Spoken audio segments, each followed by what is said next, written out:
Effervescence et stress défense. Aujourd'hui, on va parler du burn-out, mais surtout de l'après-burn-out. Une question qu'on me pose très souvent et qui est revenue quand j'ai sondé sur les questions, et n'hésite pas à me proposer d'autres questions en commentaire, c'est est-ce qu'on se remet d'un burn-out?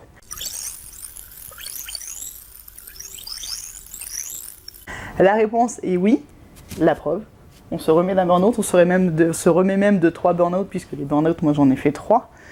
Et par contre, soyons transparents, on reste quand même fragilisé après un burn-out, on va être plus sensible au stress, on va être plus sensible aux simulations, aux agressions extérieures et on va se fatiguer plus facilement. Donc il y a quand même des conséquences à long terme après un burn-out. Il faut savoir qu'après un épuisement, on estime qu'il faut juste de 1 an et demi à 2 ans pour s'en remettre, parfois plus, si on ne freine pas assez, si on ne se repose pas suffisamment. Donc oui, le burn-out va laisser des traces dans l'organisme. Je t'expliquais dans la première vidéo sur les mécanismes du burn-out. Le burn-out est une conséquence du stress chronique et le stress va oxyder l'organisme jusqu'à l'épuiser, jusqu'à ce que les batteries soient complètement à plat. Et en fait, il faut reconstruire les réserves d'énergie, ça prend du temps, le système immunitaire est attaqué, le cerveau est attaqué, on perd en capacité d'attention, de concentration, de prise de décision. C'est très frustrant, notamment pour les cerveaux effervescents, donc les cerveaux atypiques, qui ont l'habitude de penser très très vite. C'est vrai qu'un burn-out est une bonne façon d'arrêter de penser, hein. Ça attaque bien le cerveau.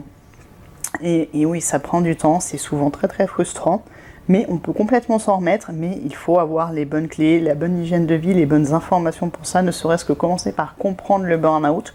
Je te renvoie, là encore, et je sens que je vais en parler beaucoup dans ces vidéos, mais j'ai mis beaucoup d'informations dans ce guide.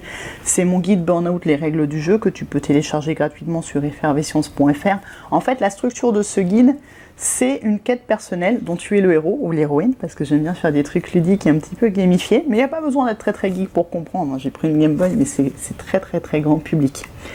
Et en fait, l'idée, c'est que j'explique ce qu'est les burn-out, j'explique comment le reconnaître pour l'éviter, et je t'explique ce qui se passe quand tu te sens concerné par le burn-out, et je t'explique ce qu'il faut faire quand tu as été touché par le burn-out. C'est très très très succinct, c'est vraiment les idées principales, mais je te donne les éléments dans ce guide, donc je t'invite à le télécharger.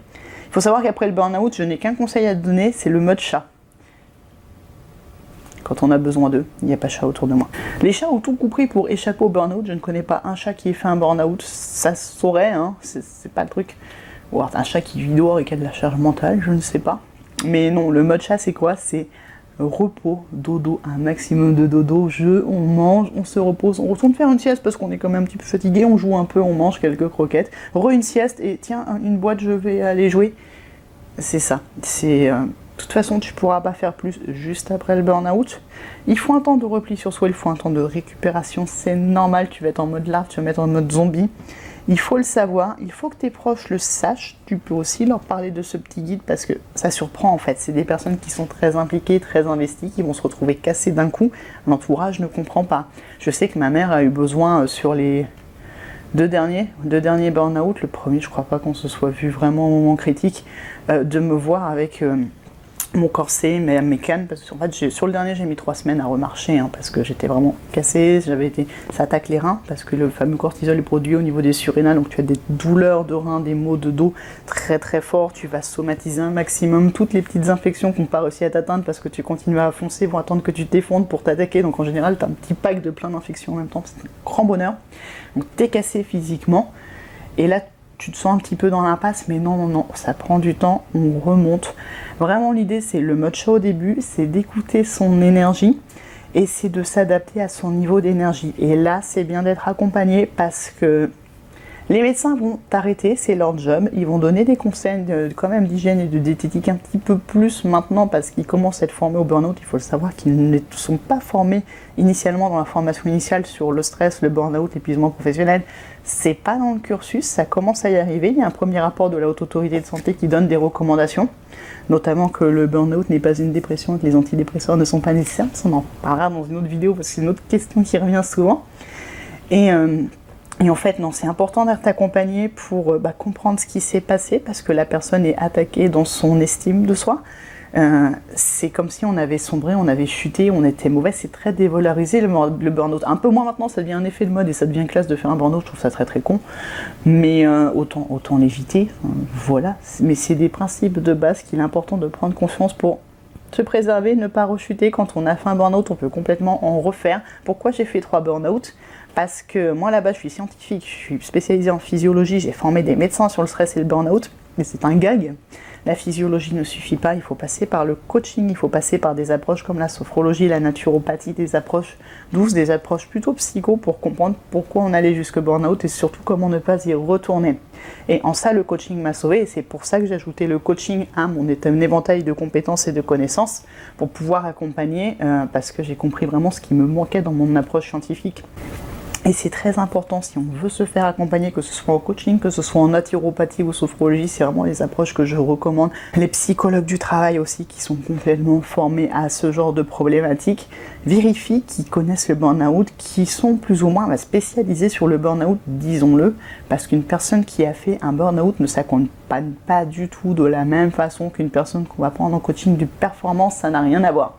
C'est des overachievers, c'est des personnes qui sont souvent perfectionnistes, qui ont l'habitude d'en faire trop.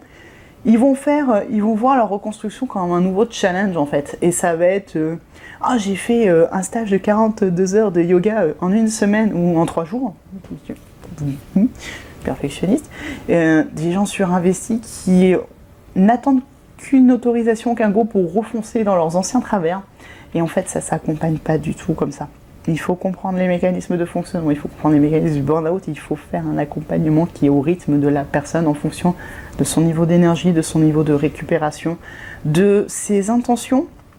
Il y a beaucoup de reconversions suite à un burn-out, il y en a peut-être un peu trop à mon avis. Se lancer, typiquement, c'est une grande classique dans l'entrepreneuriat suite à un burn-out, c'est ne pas prendre en compte, je pense, l'étendue des compétences, des connaissances à accumuler. Si on n'était déjà pas dans ce domaine-là, ça fait beaucoup de changements d'un coup et ça peut vite être très stressant et c'est pour ça que le burn-out entrepreneurial est une vraie réalité.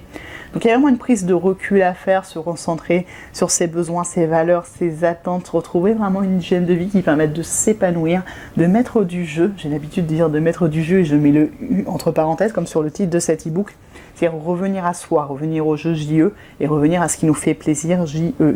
Et c'est toute l'essence de mes accompagnements que je propose en prévention du burn-out ou après le burn-out en reconstruction.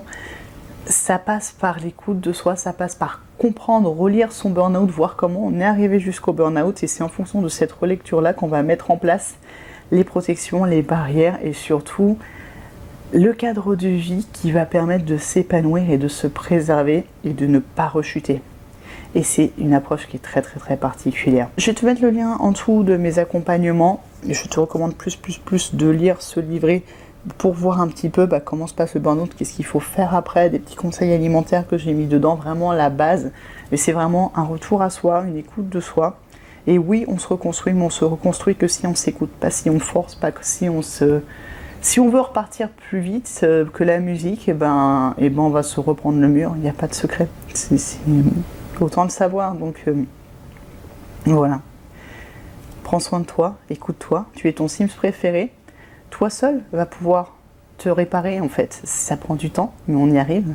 Et c'est souvent l'occasion d'une renaissance, l'occasion de mettre plus de jeu. De revenir à soi, parfois même de venir à soi, parce que c'est souvent des personnes qui se sont oubliées, syndrome de la bonne fille, personnes qui vivent beaucoup pour les autres, perfectionnistes, ce sont des profils types qui ont souvent des burn-out, et les profils atypiques, les profils effervescents, sont très souvent concernés par le burn-out et ce sera l'objet d'une autre vidéo d'ailleurs. Donc prends soin de toi, ça prend du temps mais tu vas y arriver, on récupère et on peut se lancer dans plein de beaux projets. Regarde, je pense que je ne serais pas là en train de te parler sur YouTube du burn-out si je n'avais pas fait ce 3e burn-out qui était la naissance de cette mission avec effervescence de sensibilisation au stress et au burn-out. On y arrive, on y arrive.